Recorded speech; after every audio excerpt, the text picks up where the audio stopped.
आदरणीय आमदार जयंत पाटील साहेब, खासदार विशाल पाटील साहेब, आमचे मित्र माधवराव जानकर साहेब, शिवाजीराव नाईक साहेब, सगळेच मान्यवर मंडळी उपस्थित, आमच्या भगिनी आणि बंधूंनो, खरं तर आता मी पण जास्त बोलणार नाही, पण काही गोष्टी तुमच्या समोर सांगण्याचा प्रयत्न करतोय. एक आपल्याला निर्धार करायला पाहिजे की कसल्याही परिस्थितीमध्ये संयुक्त मोजणी होऊन द्यायचं नाही, हा निर्धार आपल्याला करायला पाहिजे. आणि संयुक्त मोजणी जर नाही झाली तर या शक्तीपीठाचं काम पुढे जाऊ शकत नाही. एक तर सरकार पूर्णपणे बेकायदेशीर काम करायला लागलाय. संविधानानुसार, कायद्यानुसार आम्हाला जो अधिकार दिलेला आहे त्यानुसार एकदा सरकारनं नोटिफिकेशन काढल्यानंतर आम्ही त्यांच्या विहित नमुन्यामध्ये आणि त्यांनी दिलेल्या मूर्तीमध्ये हरकती नोंदवलेल्या असताना खरं तर त्याचं हिअरिंग घेऊन त्याचा निकाल द्यायला पाहिजे होता, पण तो निकाल न देता आज या ठिकाणी माळशिरसचे के पाटील साहेब आले. त्यांनी आम्हाला सांगितलं की प्रत्येक गावाच्या गाव चौकडीवर संयुक्त मोजणीच्या नोटिसा लावल्या आहेत. शेतकऱ्यांच्या पर्यंत जायची हिंमत सुद्धा देणार नाही, म्हणून गाव चौकडीवर नोटिसा लावायच्या आणि एक दिवस रात्री अपरात्री चोरासारखा यायचा आणि मोजणी करायचा. हे कारस्थान हे लोक करण्याची शक्यता आहे. खरं तर या सांगली जिल्ह्याच्या बाबतीत बोलायचं झालं तर मला एवढंच सांगायचं आहे, जिल्हाधिकारी ऐकत असतील आज जाऊन मी बोलणारच आहे. हा क्रांतीचे नाना पाटलांचा जिल्हा आहे, विसरू नका. चोरासारखं रात्री अपरात्री जमिनी मोजायला जर आला, जर जी ट्रीटमेंट आम्ही दरोडेखोरांना देतो तीच ट्रीटमेंट पोलिसांना दिल्याशिवाय सोडणार नाही. एवढे कर्तव्य तत्पर पोलीस असतील तर त्यांना माझा सल्ला आहे, अरे नदीकडच्या मोटरीच्या आमच्या केबली चोरीला चालल्या त्याचा शोध घ्या. तिकडं गावोगावी गांजा तरच खुल्या आम विकायला लागलाय त्याचा शोध घ्या. चेन चोराला मंगळसूत्र झाला, आमच्या मुलीबाळींच्यावर बलात्कार व्हायला त्याचं बघा. आणि ते बघायचं सोडून या चोरांच्यासाठी या चोरांना लुटता यावं म्हणून तुम्ही त्यांना संरक्षण देऊन रात्री येत असाल तर तुम्हाला संविधानानं आम्हाला सुद्धा काही अधिकार दिलेले आहेत. त्या अधिकाराचा वापर करून तुमचा बंदोबस्त केल्याशिवाय सोडणार नाही, एवढंच मला सांगायचं आहे. आणि आपण सुद्धा एक निर्धार करूया, एक ठरवूया, एका गावामध्ये संकट आला तर आपण सगळ्यांनी मिळून त्या गावामध्ये जायचं आणि ते संकट पळवून लावायचं.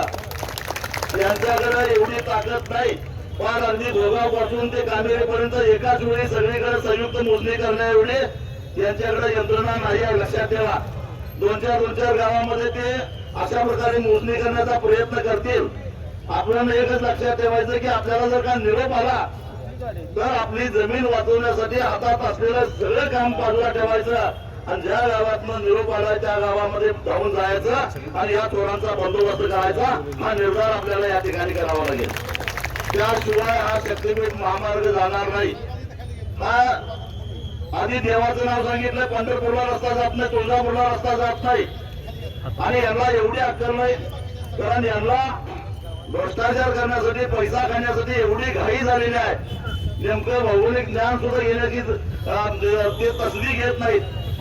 त्या पत्रादेवीचं नाव घेण्याच्या ऐवजी त्या पत्रादेवी पासून 1 किलोमीटर अंतरावर एक प्रसिद्ध असलेलं तीर्थक्षेत्र आहे बांद्याला अर्धलिंगेश्वराचं, त्याचं नाव दिलं असतं तरी समजलं असतं. पण त्यांना एवढी घाई झाली होती, गोव्याला जायला एवढी घाई झाली होती की त्यांनी पत्रादेवीचं नाव दिलं. म्हणजे काय करतोय याचं सुद्धा भान या लोकांना नाही आहे.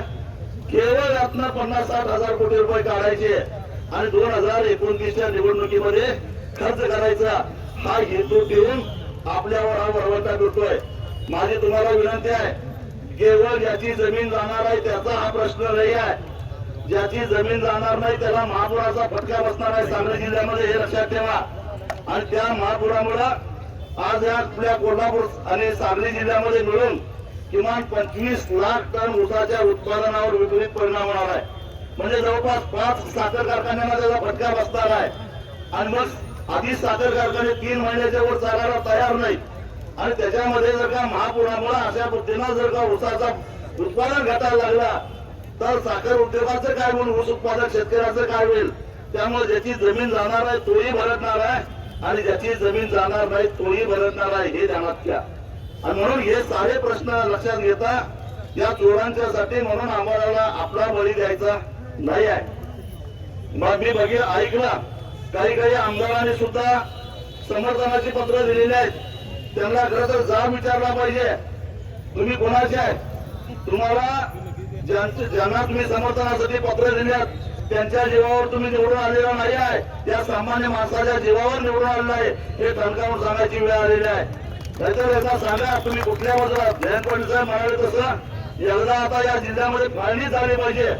शक्तीपीठ विरोधातले असणारे लोक आणि शक्तीपीठाच्या समर्थनामध्ये असणारे लोक आता मधलं काय चालणार नाही, कारण हे स्पष्ट झालेलं आहे। आम्ही त्यांना वारंवार सांगितलं तुम्ही कुठल्याही सरकारी संस्थेकडनं तुमचा हा रस्ता कसा योग्य आहे, कसा शास्त्रीय दृष्ट्या योग्य आहे आणि तो करणं गरजेचं आहे, त्याचा एखादा कागद आणून द्या। ते आणून देऊ शकत नाहीत, कारण हा पूर्णपणे गरज नसलेला, काही आवश्यकता नसलेला आणि खर्चिक महाराष्ट्राला कर्जाच्या विळख्यात टाकणारा असा हा रस्ता आहे। त्यामुळं कुठलीही संस्था जी अधिकृत सरकारची आहे, IIT मुंबई असेल दे, रडकी असेल दे किंवा इंडियन रोड काउन्सिल असू दे, हे यांना अशा प्रकारचं सर्टिफिकेट देऊ शकत नाहीत आणि म्हणून हे रेटायचं काम करतायत। मग हे जर का चोरासारखा दरोडे घालण्याचं काम करत असेल तर वेळ प्रसंगी कायदा हातात घेऊन या दरोडेखोरांचा बंदोबस्त करणं हे आपलं काम आहे। कितीही केसेस होऊन देत, माझी तुम्हाला विनंती आहे, कितीही गुन्हे होऊन देत, कितीही केसेस होऊन देत, वकिलांच्या फौजा उभा करूया, पण या चोरांच्या समोर शरण जायचं नाही हा निर्धार आपण करूया। एखाद्यावर जर का गुन्हा दाखल झालाच तर त्याला जामिनावर सोडून आणायचा आणि गावातनं मिरवणूक काढायची, कारण हा खरा स्वातंत्र्य सैनिक आहे। आपल्या शेतकऱ्यांच्या अस्तित्वासाठी चालू असणाऱ्या लढ्यातला हा खरा स्वातंत्र्य सैनिक आहे, त्याचा आम्ही सन्मान केल्याशिवाय सोडणार नाही अशी भूमिका घेऊया आणि लढणाऱ्या कार्यकर्त्यांना सुद्धा बळ देऊया, एवढंच या निमित्तानं सांगतो आणि आपली सगळ्यांची रजा घेतो। तुमच्या सगळ्यांच्या परवानगीनं आम्ही काही मोजके लोक जिल्हाधिकाऱ्यांच्याकडे काही हात नाही, त्यांना फक्त मी सरकारला त्यांच्या मार्फत सरकारला निरोप देणार आहे। जर शक्तीपीठ महामार्ग करायचा प्रयत्न केला, जर तुम्ही संयुक्त मोजणी जबरदस्तीनं करण्याचा प्रयत्न केला तर परिणाम चांगले होणार नाही, तेवढा निरोप तुमच्या वतीनं सगळ्यांच्या वतीनं कलेक्टरला देतो। धन्यवाद।